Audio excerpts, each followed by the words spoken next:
Asolulu manuia le tātou atano o le nei fwoi wha o poponga o telefon mai Sāmoa o si mai ele whafonga. O le tai o nei na whatanui nei ele mtanga ruenga o leo le teitai o le tuangai. Tui le palu pesoli ai Dr. Sailele mali le ngoi. Ena ia o ane le ofisa o leo. O leo ua mōli ai mōli anga o le whaia leo whaamtalanga e taulanga i nai se tangata. Leo tō vai uto atu lea leo. Le mai lao leo e whape o toa i atu se tangia ai ono lea sa whaululu iei le whalmai ia e whaatitau i le whaungai no le tātou whaata sa o tala noa ai ele fou sa o tala no fo tonu i palmene ele tulanga le conflict of interest o le mele le aua le i ninia fatasi ia mea nga ale nga luenga ia maulava business le tulanga lana le e moria ia Watalia tule epa le savali leo le aso ane nafi e te tau no ane le ofisa o leo i le so.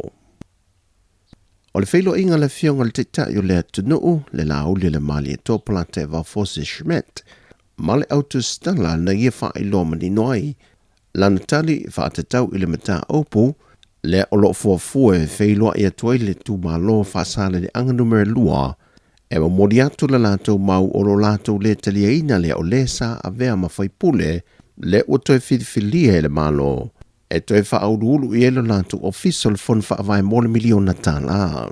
E siri ma le tāua o le la whapea mai mate whilo e mea mānei ele nā manatu nao na whela ua i Aotearoa ai le iese teimi a whio mai le pai o le tu malo e wha mana matu fo le pito le malo le tu malo lea, tasi le tu malo e se le malo si o le ngalu o porkiki.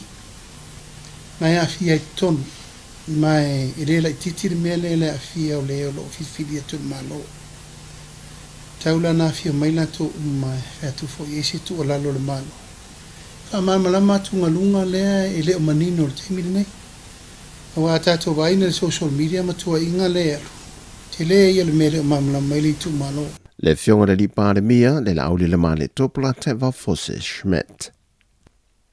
Mo whailo manino e le fionga le whaipule o le tu malo palo tawaisi ngana numere lua mo tua poa a seve Henry Arthur Tipapali. O le whina ngalolo nei tu malo na fuai o na whaatino le ngā yoinga o le whaase atu i lalo le tanga vai e le wang whaupawhai e le fast po le whaatuatui le tua Sāmoa Watasi. E ui e toi a ngai e toi whi le whainga palo tala i titi alo nei tu malo.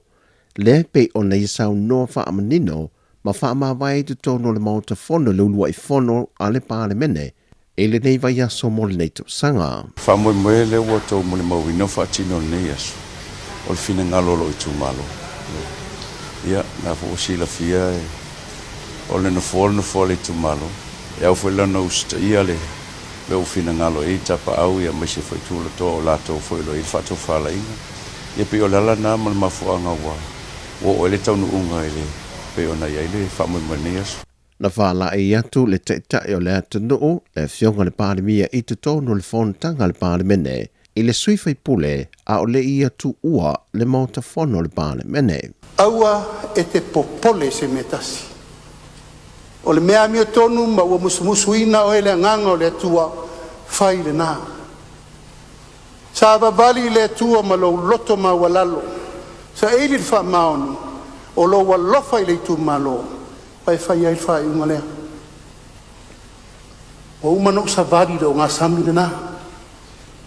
Uma la le tadia le atua le ua utaitai le malo.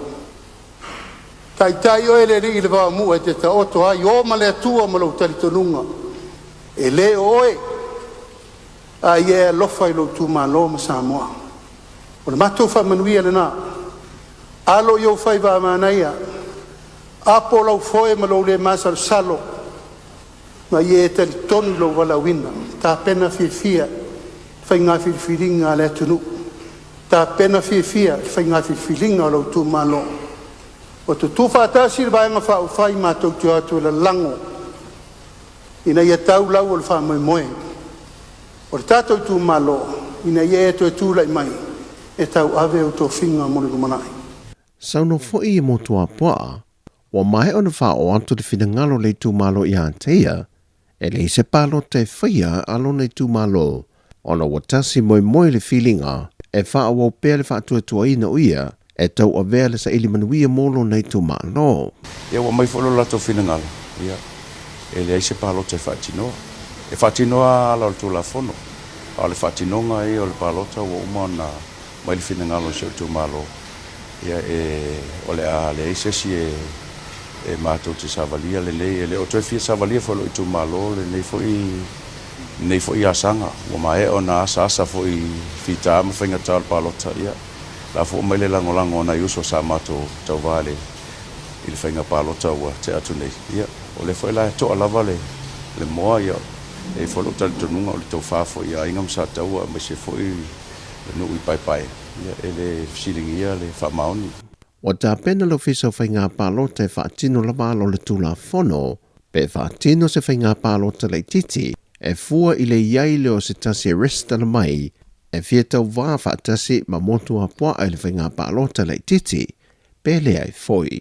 O motua poa o lona urua i teimile nei ua filifili ai le tu malo, e a vea mo lātou whaipule, na malolo ai le sa a vea ma minister se fua malolo ina, ma lasi lua pitu whanua tāwhitu sele. O tala fawia, ma lia tele nei aso si o tātou atino, whasai foia.